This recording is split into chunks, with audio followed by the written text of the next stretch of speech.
Et de retour sur cette scène. Bonjour Clara Chapaz, vous êtes directrice de la mission French Tech. Bonjour Cécile Villette, cofondatrice CEO d'Alta Road. C'est marqué juste ici, on peut pas le rater. Vous êtes lauréate du programme et on va en parler dans un instant. Déjà Clara, quels sont les objectifs de la mission French Tech ?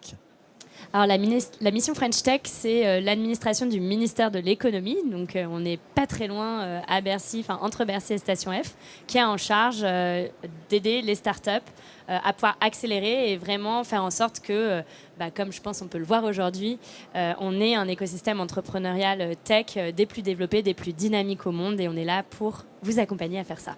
Alors justement, c'est quoi les ambitions de ce programme French Tech ? Le programme French Tech 2030, c'est notre tout dernier programme. Il a été lancé à Vivatech, donc il y a quelques mois maintenant, en partenariat avec la BPI. Donc on est très ravis d'être ici avec vous aujourd'hui pour pouvoir en parler. Et le secrétariat général pour l'investissement qui déploie le plan France 2030. Je crois avoir vu certaines mentions de France 2030 ici à Big aujourd'hui.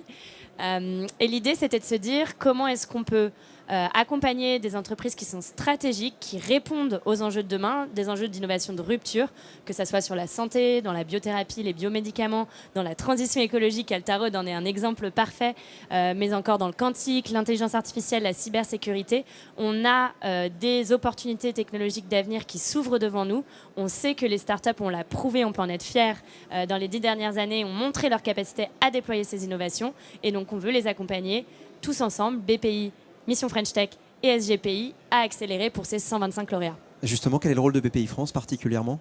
Alors, le rôle de BPI France dans ce projet, c'est d'être vraiment l'interlocuteur clé sur la question du financement. On pense start-up, on pense souvent financement, surtout sur l'innovation de rupture. Il faut déployer sa recherche et développement, ça peut prendre des années. 70% des 125 lauréats sont des start-up industrielles, donc pour construire une usine, pareil, il faut la financer.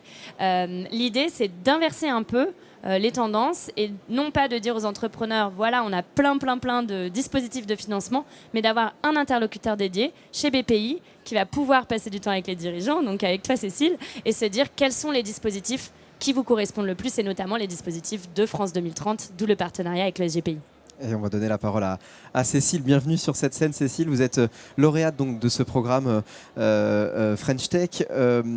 Alta Road, racontez-moi un petit peu cette histoire, cette belle histoire.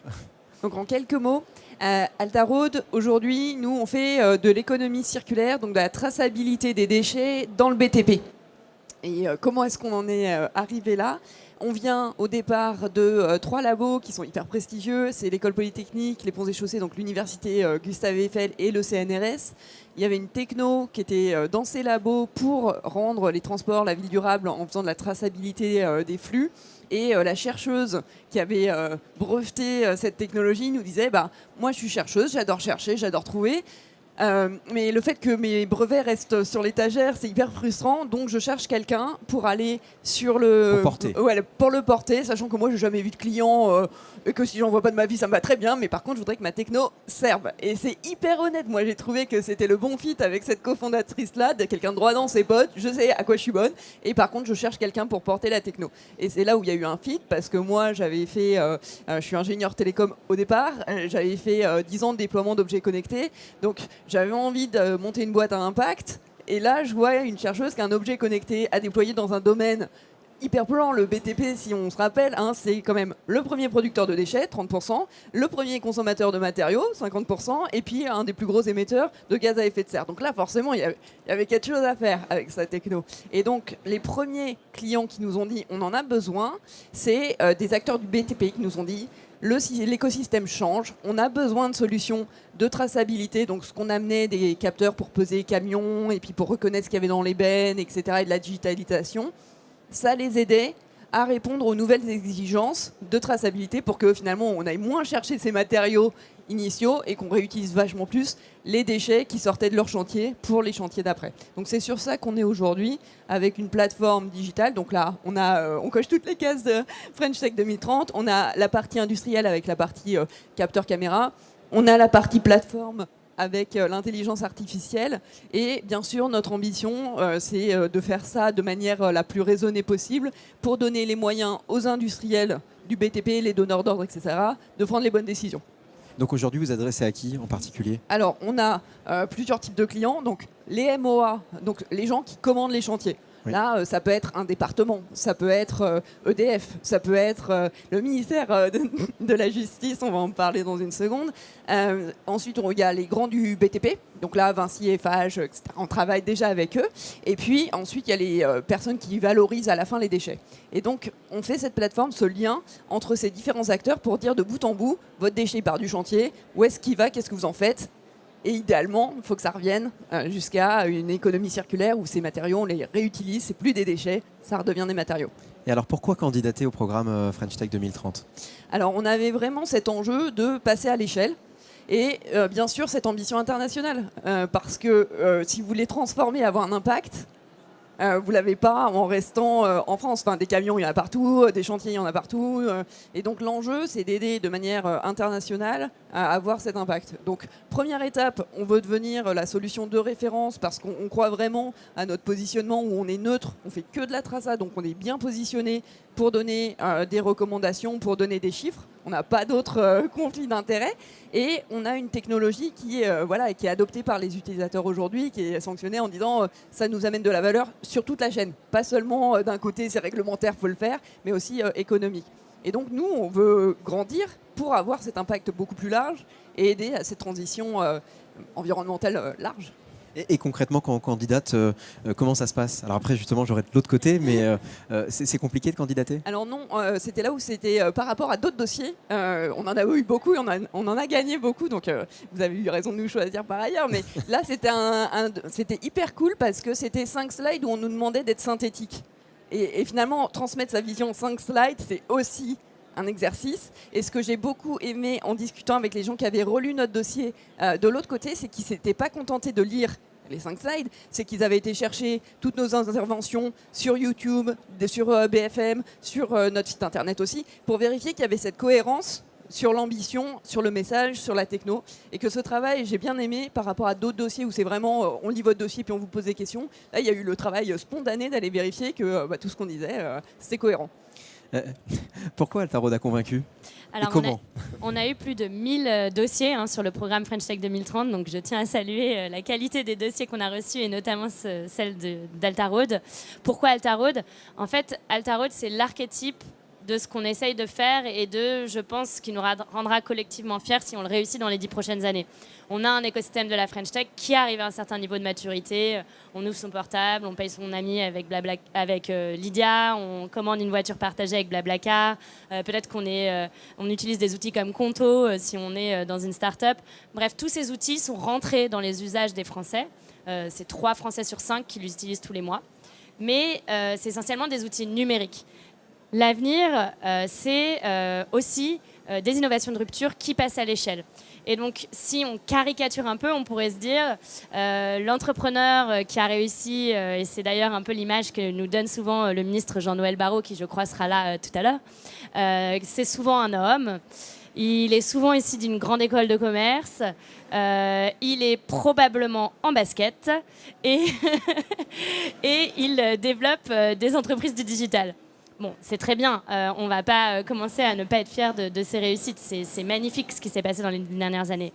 Mais je crois qu'on a collectivement besoin de se dire l'entrepreneur qui réussira demain, c'est aussi une femme, Cécile, qui est sur une technologie issue du monde de la recherche, ta cofondatrice, qui s'attaque à des enjeux de société urgents, la transition écologique, et qui va pouvoir bénéficier de l'expérience collective qu'on a construite ensemble ces 10 dernières années pour aller créer ces startups qui s'attaquent à des choses peut-être encore un peu plus difficiles, parce qu'on est sur des process de R&D très longs, d'industrialisation, il faut convaincre des grands donneurs d'ordre, mais c'est pour ça qu'on est mobilisé et on a la conviction qu'on peut y arriver. Via bien sûr donc la BPI qui participe à ce programme et via l'action que nous on mène à la French Tech pour essayer d'accompagner ces entreprises à pouvoir débloquer les obstacles comme on a pu le faire sur le Next 40, le French Tech 120, les programmes précédents. Et accompagner les enjeux de transition énergétique, c'est important. Extrêmement important, extrêmement urgent. On a la chance d'avoir dans ce programme French Tech 2030 la moitié des lauréats, 52% exactement, qui s'attaquent directement à ces enjeux. C'est des entreprises comme Altarod, mais je pourrais citer aussi Eolink qui crée des éoliennes flottantes à Brest. On a des entreprises comme Elicit Plantes qui transforment l'ADN des plantes pour qu'elles transpirent moins et donc en transpirant moins, elles ont besoin de moins d'eau Donc encore une fois, on est dans cette démarche de protection des ressources naturelles. On voit que tous les secteurs sont touchés par cet enjeu et on a des entrepreneurs et des entrepreneuses de talent qui s'attaquent à créer des solutions à l'échelle et on est là pour les accompagner. Concrètement, on a eu un petit teasing tout à l'heure sur le ministère de la Justice. Comment le programme vous accompagne, Cécile ? Eh ben, en fait, du coup, j'ai une troisième cofondatrice, donc je vais en parler maintenant quand même, c'est hyper important. On est sur la partie industrialisation, scalabilité. Et scalabilité, en particulier, en ce moment, notre P1 des P1, c'est le commercial. Et c'est ce qu'on a dit à notre accompagnateur de la French Tech. On a dit, nous, le commercial, là, c'est l'enjeu de cette année, et en France d'abord. Donc, comment est-ce que vous pouvez nous aider sur ça ? Donc il nous a dit, vous nous faites une petite wishlist au Père Noël de vos cibles prioritaires. C'est magique. Et donc par exemple sur ça, on a dit, on voudrait parler avec EDF. Ça y est, le lien est en place, depuis la semaine dernière, c'est cool. Ensuite, typiquement, on cherche à rentrer en contact avec la SNCF. Donc, il a pris le point. C'est noté. Voilà, s'il y a un bon contact SNCF, on est preneur. La RATP, etc. Donc ça, il y a tout un tas de plans d'action qui sont mis en place pour trouver les bonnes personnes dans les départements, aussi les donneurs d'ordre, mais aussi des trucs qui sont spontanés et auxquels on ne s'attendait pas. Typiquement, j'ai reçu, grâce à la French Tech 2030, une invitation pour aller parler au ministère de la Justice. Alors je me suis dit, sur le coup, c'est très bien, les juges veulent trier leurs déchets.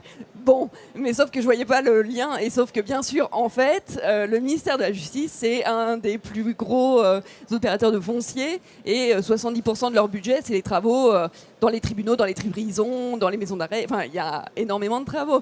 Et donc je me suis dit, oui, là, bien sûr, ça prend une autre ampleur, c'est tout à fait pertinent pour nous et c'est aller chercher des clients auxquels même, on est start-up, on est très motivés, mais au bout d'un moment, on ne peut pas connaître tout le monde et ça nous fait des choses auxquelles on n'aurait pas pensé et c'est sûr que c'est accélérateur ça.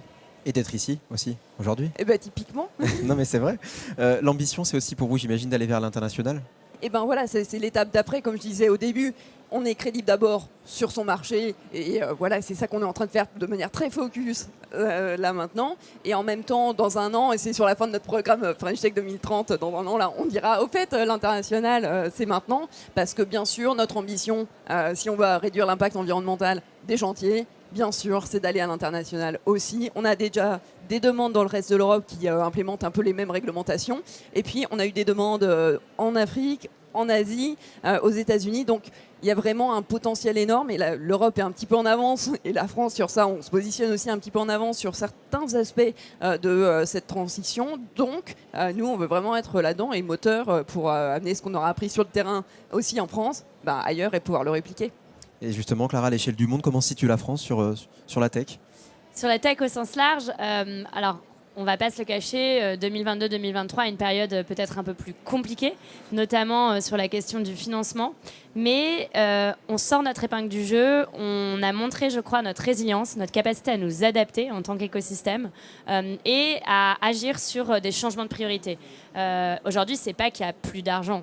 Les financeurs n'ont jamais eu autant d'argent dans leur banque. C'est juste que la façon dont ils vont financer les entreprises a un peu changé.